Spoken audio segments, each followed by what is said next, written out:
Pinkie Pie has it all together by Twilightclopple. Any moment now, any moment there would come a knock on the door. She was expecting guests, very important ones at that. The decorations had never been so perfectly laid out. They'd never been so inviting, and the cake had never been so ornately iced. Every little swirl a perfect reflection of the time she had put in creating it.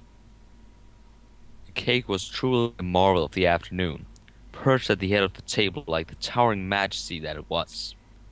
Hours of labor had come together in creating the perfect confection, perfect like everything else at her party, that would soon find its place at the bottom of the stomachs of very satisfied guests. Pinkie Pie felt a twitch roll over her merely at the thought of the blissful smiles of a group of satiated partygoers. The walls hung bare, though really, who would notice? Naturally, all of her guests would be so captivated by the perfection with which she had laid out the evening spread. Blue plates on yellow, pink streamers contrasting so harmoniously with the spring green tablecloth. Who could possibly notice the stony walls when look over there?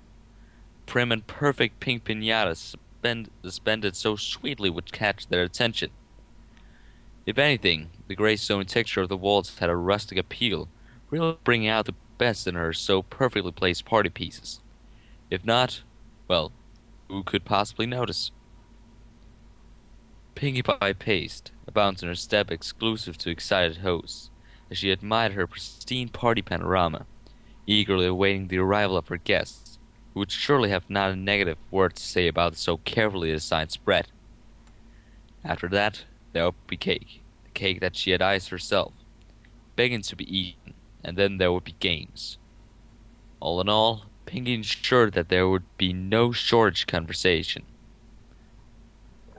The sound she'd so anxiously awaited arrived at her ears. Pinkie graciously greeted her guests, allowing them to make themselves comfortable.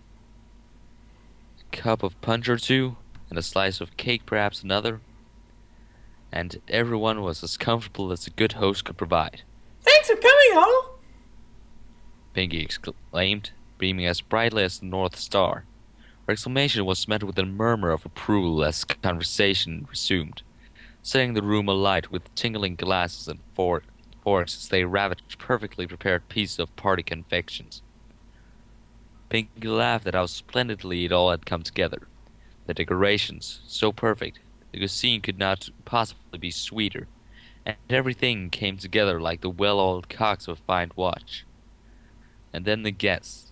They all arrived on the dot, smiling and expecting a great party that only the host of hosts could provide. Of course, who better to host the soirée of the century than a certain positive pink party pony? She simply had to share. Ooh, isn't this great? She declared to her party, the chatter dying down and the attention turned to the spry speaker. Look how lovely everything is. How could they possibly say I can't pull this off? She exclaimed before pausing at her last comment. Foolish ponies, thinking she had lost her mind. If anything, Pinkie had been left sharper than ever before, sharper than the studious Sparkle, even sharper than the pampered princess. You can live a party, they said. It's not realistic, they said. Pinkie Pie had shown them. She'd shown them all otherwise. Just look at how perfect this is. She exclaimed again. Could the mind of a mad pony possibly pull this off? The timing, the setup, every piece falling together with perfect consideration like the pieces of a puzzle? Pinkie's shoes flew around in the air in grand animated gestures, only better to prove a point. Just look around you! Gaze in admiration at the way every streamer is twisted, at the precision with which it forms a helix, like the great web of life itself. Just watch! Just observe the cake on which everyone feeds at this very moment. Pinkie grew more agitated with the passing of each moment, almost reeling from her chair in blind frustration. Can't you all see how delicately every swirl of icing lays? Not a single strand overlapping another? The accuracy, the focus it must have taken to create such a thing?